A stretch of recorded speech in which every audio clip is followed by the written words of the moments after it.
Dear viewers, welcome back on my channel quick learning with ease. I hope आप सभी बहुत अच्छे होंगे। एंड आज से हम स्टार्ट कर रहे हैं चाइल्ड डेवलपमेंट के लिए क्लासेस, जो कि मैं आपको अपने नोट्स से ही कराऊंगी, क्योंकि मैं खुद भी स्टार्ट कर रही हूँ और खुद भी बहुत ज़्यादा स्टार्टिंग से साइकोलॉजी को पढ़ने की कोशिश कर रही हूँ और अपने नोट्स प्रिपेयर कर रही हूँ। आप ही क्लासेस अगर DSSB की प्रिपरेशन कर रहे हैं, सुपर टेट की प्रिपरेशन कर रहे हैं या फिर किसी भी टीचिंग एग्जाम की प्रिपरेशन कर रहे हैं तो आप इसे देख सकते हैं। ठीक है, तो यहाँ से आप क्या है, हम सबसे पहले 11th और 12th क्लास की साइकोलॉजी कंप्लीट करेंगे, देन उसके बाद हम आगे पढ़ेंगे। ओके, तो जो मेरे नोट्स हैं ये मेरे इंग्लिश में है नोट्स, तो इसके लिए तो मैं माफ़ी चाहूँगी क्योंकि मैंने जो मेरे नोट्स हैं वो तो इंग्लिश में ही हैं, लेकिन मैं कोशिश करूँगी कि मैं आपको सारी चीज़ें हिंदी में बताऊँ, पूरा एक्सप्लेन आपको हिंदी में करूँ और जो भी टफ वर्ड होंगे मैं वो आपको हिंदी में बताती हुई चलूँगी। ठीक है, वीडियो थोड़े शॉर्ट ही रहेंगे, ज़्यादा लॉन्ग नहीं रहेंगे, क्योंकि मैं कोशिश करूँगी कि एक एक टॉपिक को करवाते हुए चलूँ। ठीक है, ज़्यादा लंबे लंबे टॉपिक एक वीडियो में 6-7 टॉपिक या 2-4 टॉपिक कंप्लीट ना करूँ। ठीक है, तो वीडियो को स्टार्ट कर देते हैं बिना देरी के। आप इसकी PDF मेरे टेलीग्राम चैनल से ले लीजिएगा। यहाँ पे मैं आपको पूरा हिंदी में एक्सप्लेन करूँगी। आप ये जो आपको PDF मिलेगी इंग्लिश में होगी, तो आपको दोनों तरीके से मिल जाया करेगी चीज़ें। ठीक है, तो अगर आपको समझ ना आए बाई चांस मेरे नोट्स, तो आप एक बार वीडियो ज़रूर देख लीजिएगा। वीडियो को स्टार्ट कर देते हैं बिना देरी के। सारा इंट्रो मैंने आपको दे दिया है। ओके, तो आज का जो हमारा टॉपिक है वो है साइकोलॉजी क्या है, माइंड और ब्रेन के बारे में हम थोड़ा जानेंगे, बिहेवियर एक्सपीरियंसेस क्या होते हैं, तो ये चीज़ें हम देखने वाले हैं। तो वीडियो को स्टार्ट करते हैं। सबसे पहले देखिए what is psychology. Okay, psychology क्या है? तो साइकोलॉजी क्या है आपका एक ग्रीक वर्ड से आया है, इससे आया है ग्रीक वर्ड से। ये क्वेश्चन पूछ लिया जाता है कि जो हमारा साइकोलॉजी है वो किस वर्ड से आया है, तो आप यहाँ पे बता सकते हैं कि ये ग्रीक वर्ड से आया है। ठीक है, अब साइकोलॉजी को अगर हम तोड़ेंगे तो ये साइकी प्लस लोगोज दो चीज़ में टूटेगा। ठीक है, साइकी मतलब होता है सोल एंड लोगोज मतलब होता है स्टडी ऑफ सब्जेक्ट। मतलब क्या है? स्टडी ऑफ माइंड और सोल, हमारी जो माइंड की और हमारी आत्मा की, ठीक है, मन और आत्मा की स्टडी को हम क्या बोलते हैं? साइकोलॉजी बोलते हैं। ओके, नेक्स्ट अगर हम इसकी प्रेजेंट डेफिनेशन की बात करें कि इसकी डेफिनेशन क्या है, तो ये क्या है? साइकोलॉजी एक साइंटिफिक डिसिप्लिन है, ठीक है, जिसके अंदर हम क्या है, मेंटल प्रोसेसेस, एक्सपीरियंसेस और बिहेवियर को पढ़ते हैं। यहाँ पे क्या है, ये एक ऐसी साइंटिफिक डिसिप्लिन है कि इसके अंदर हम क्या है, हमारी जो मानसिक क्रियाएं हैं, मींस मेंटल प्रोसेसेस हैं, एक्सपीरियंस मतलब जो हमारे अनुभव हैं और जो हमारा व्यवहार है उसकी, उनको हम क्या है यहाँ पे पढ़ते हैं। तो प्रेजेंट डेफिनेशन आपकी ये है। अब देखिए साइकोलॉजी के अंदर क्या है कि हमारी कुछ थ्योरीज भी आ जाती हैं, प्लस क्या है, हम यहाँ पे सोशियो कल्चर के बारे में भी पढ़ते हैं, जैसे आपने वाइगोस्की की थ्योरी में पढ़ा होगा।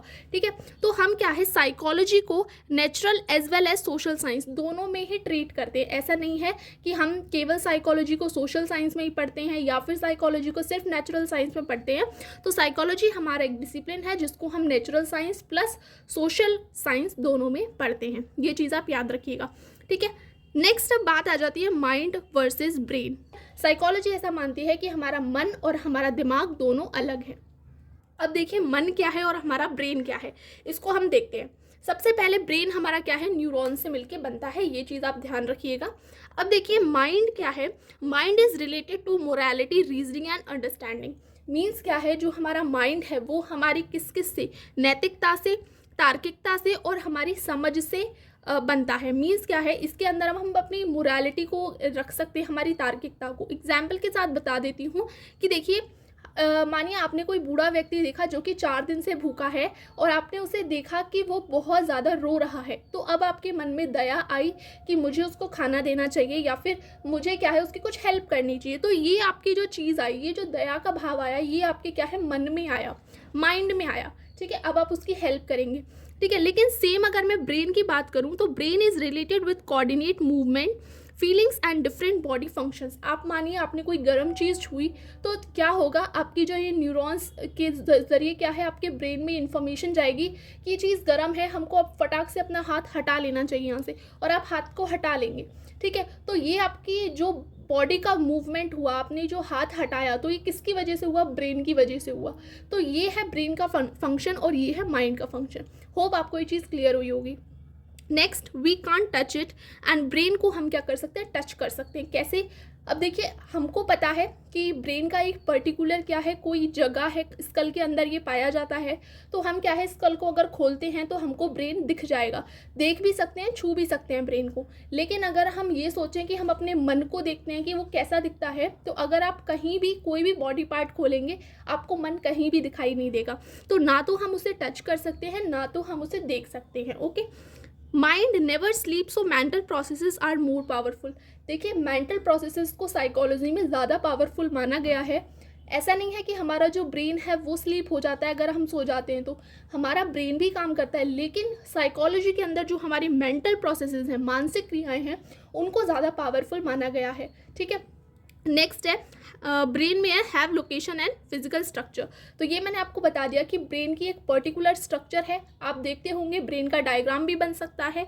ठीक है, और उसकी एक पर्टिकुलर लोकेशन भी है कि वो स्कल के अंदर पाया जाता है। Mind emerge and evolve as our interaction and experience in the world. तो देखिए, यहाँ पे क्या है, माइंड के अंदर हमारे क्या होते हैं, जो इंट्रैक्शन होते हैं और जो एक्सपीरियंस होते हैं, हम जिन जिन चीज़ों से इंट्रैक्ट करते हैं, मिलते जुलते हैं, और जो जो हम अनुभव करते हैं, उससे क्या है, हमारे माइंड एक्सपीरियंस बनते हैं।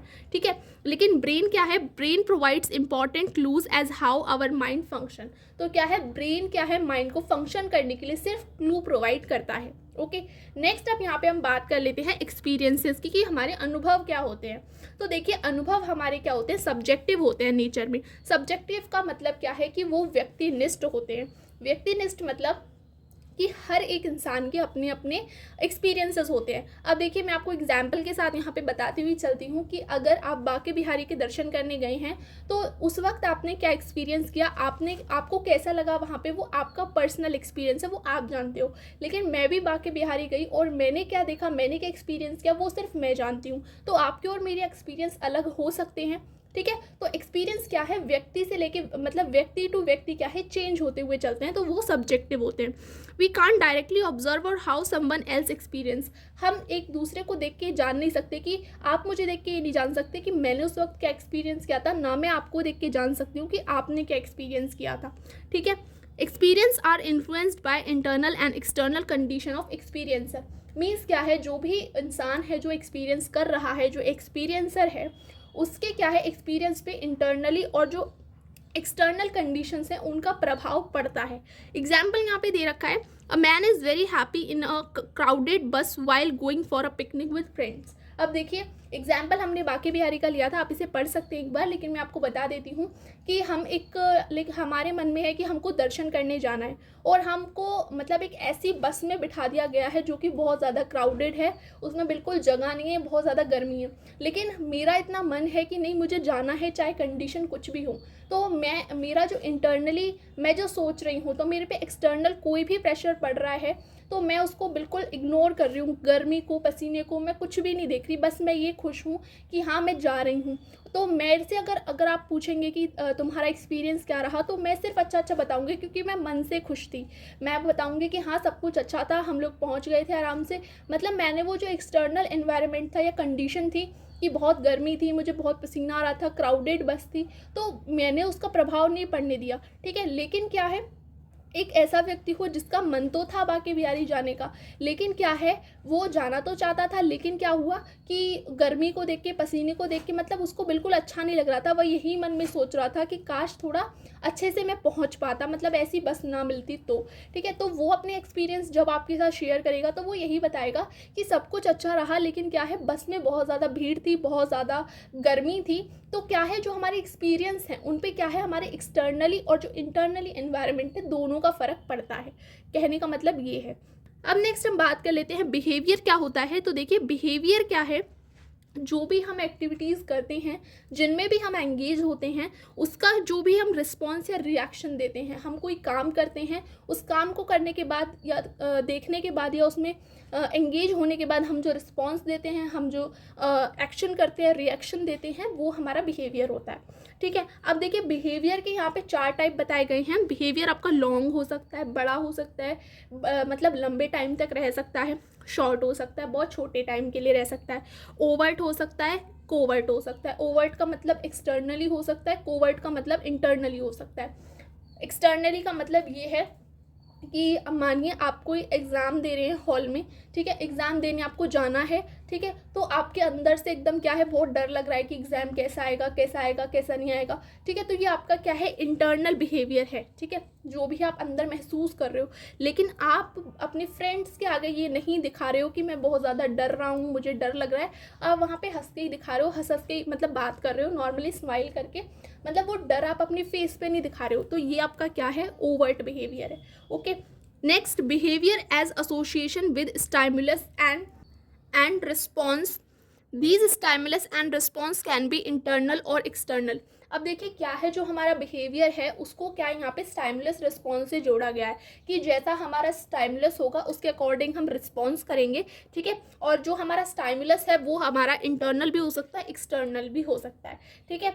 तो देखिए एक्सटर्नल इंटरनल मैं आपको एग्जांपल दे देती हूँ। अगर आपने शेर देखा और शेर को देख के आपको डर लग रहा है तो ये आपका क्या है, एक्सटर्नल स्टाइमुलस है, मतलब आपने देखा, देख सकते हो आप, एक्सटर्नली आप देख रहे हो शेर को और आपको देख के डर लग रहा है, ठीक है, तो ये आपका एक्सटर्नल स्टाइमुलस हो गया। और आप कैसा रिस्पॉन्स देख रहे हो मतलब डरने वाला, आपके पसीने आ रहे हैं, आपको कपकपी छूट रही है, तो ये क्या है, आपका स्टाइमुलस को देख के जो आपको रिस्पॉन्स हुआ ये आपका एक्सटर्नल हुआ।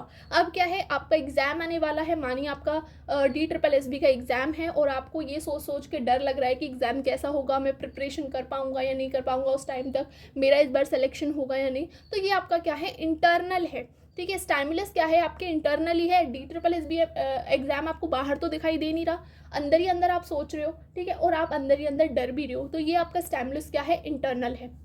नेक्स्ट अब हम बात कर लेते हैं अंडरस्टैंडिंग माइंड वर्सेस बिहेवियर। अब यहाँ पे क्या है, माइंड और बिहेवियर की बात की गई है। तो देखो सबसे पहले साइंटिस्ट सोचते थे कि जो माइंड और बिहेवियर है ये क्या है, एक दूसरे से रिलेटेड नहीं है, लेकिन रीसेंट स्टडीज़ में ये क्लियर हो गया कि हाँ, माइंड और बिहेवियर का कुछ ना कुछ कनेक्शन ज़रूर होता है। देखो कैसे होता है कि मन में अगर हम सोचें कि हमारे साथ अच्छा ही होगा, पॉजिटिव ही पॉजिटिव हम सोचते हैं, हम कभी नेगेटिव नहीं होते, ठीक है, तो क्या है, हमारा बिहेवियर भी उसके अकॉर्डिंग हो जाता है। लेकिन अगर हम नेगेटिव ही नेगेटिव सोचते हैं, कहा जाता है ना कि अच्छा अच्छा सोचो तो अच्छा अच्छा ही होगा, ठीक है, और बेकार बेकार सोचोगे तो बेकार बेकार ही होगा, तो वही कहने का यहाँ पे मीनिंग है। एक एग्जाम्पल के साथ आपको बता देती हूँ कि एक आदमी है, उसका हाथ नहीं है, मानिए एक हाथ नहीं है, एक हाथ है, लेकिन वो अपने मन में ये कभी नहीं सोचता कि मेरे पास एक हाथ नहीं है, वो हमेशा यही सोच के चलता है मेरे दोनों हाथ हैं और मुझे काम करने में कोई प्रॉब्लम नहीं होगी और हाँ मैं ठीक हूँ। तो ये क्या है, उसके बिहेवियर में उसका अलग चेंज हुआ। लेकिन अगर वही इंसान ये सोचने लग जाए कि नहीं मेरे पास एक हाथ नहीं है, मैं तो कुछ कर ही नहीं सकता, मुझे तो बैठ जाना चाहिए, एक हाथ से क्या होगा, या फिर तो उसके बिहेवियर क्या है, बिल्कुल नेगेटिव हो जाएगा, जो वो कर सकता है वो भी नहीं कर पाएगा। तो यहाँ पे बताया गया कि जो हम मन में सोचते हैं उसके अकॉर्डिंग हमारे बिहेवियर में चेंज होता है, ठीक है। By the use of mental imaginary और images generated by a person in his mind we can cure various kind of phobias. अब क्या है, यहाँ पे बताया गया है कि हम इन्हीं मेंटल इमेजिनरी चीज़ों को जनरेट करके एक पर्सन के अंदर बहुत सारे तरीके के डर को निकाल सकते हैं, मतलब वेरियस काइंड ऑफ फोबियाज से हम क्या कर सकते हैं, उसे ट्रीट कर सकते हैं, ठीक है। फिर यहाँ पे एक ये विज्ञान निकल के आया जिसे हम साइको न्यूरो इम्यूनोलॉजी बोलते हैं, ठीक है। इसके अंदर क्या है, a new discipline has emerged which focus on the role of mind in strengthening the immune system. Means क्या है, कि एक ऐसा विज्ञान या फिर आप साइंस कह लो, ये निकाली गई, ठीक है, जिसके अंदर क्या है कि जो हमारा माइंड है, कि हमारे माइंड क्या है, अगर हम अच्छा सोचते हैं तो वो हमारे इम्यून सिस्टम को स्ट्रेंथन करने में, मजबूत करने में हेल्प करता है। आप मानिए कि 10 कैंसर के पेशेंट हैं और 10 कैंसर के पेशेंट हैं और हमारे पास केवल 9 ही गोलियां हैं, ठीक है, और 9 गोलियां हम 9 कैंसर पेशेंट्स को दे देते हैं, लेकिन एक जो कैंसर पेशेंट है उसको हम एक नॉर्मल गोली दे रहे हैं, ठीक है, उसको हम वो गोली नहीं दे रहे हैं जो कि एक कैंसर पेशेंट को देनी चाहिए, लेकिन उसके मन को ये लग रहा है कि हाँ मुझे भी वही गोली मिल रही है जो इन सबको मिल रही है।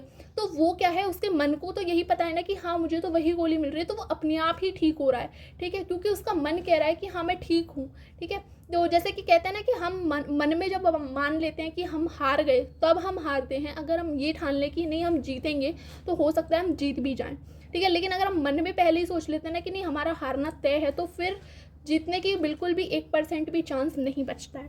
तो कहने का मतलब यहाँ पे यही है कि ये एक ऐसी विज्ञान है, हिंदी में मैंने आपको बता दिया है, मन स्तंत्रकीय रोग प्रतिरोधक विज्ञान, ठीक है। तो इसमें क्या है, माइंड के ऊपर वर्क किया जाता है और ये बताया जाता है कि रोल क्या है जो माइंड का स्ट्रेंथन करने में इम्यून सिस्टम को।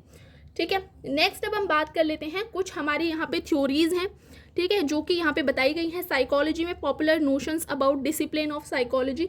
तो यहाँ पे क्या है कि कुछ एक ऐसी थ्योरीज बताई गई हैं जो कि कह सकते हैं कि कॉमन सेंस के बेसिस पर हैं, कि हम ऐसा मानते हैं केवल, लेकिन जब इनकी स्टडी की गई साइंटिफिकली तो ये सारी चीज़ें गलत निकली, ऐसा कुछ भी नहीं है।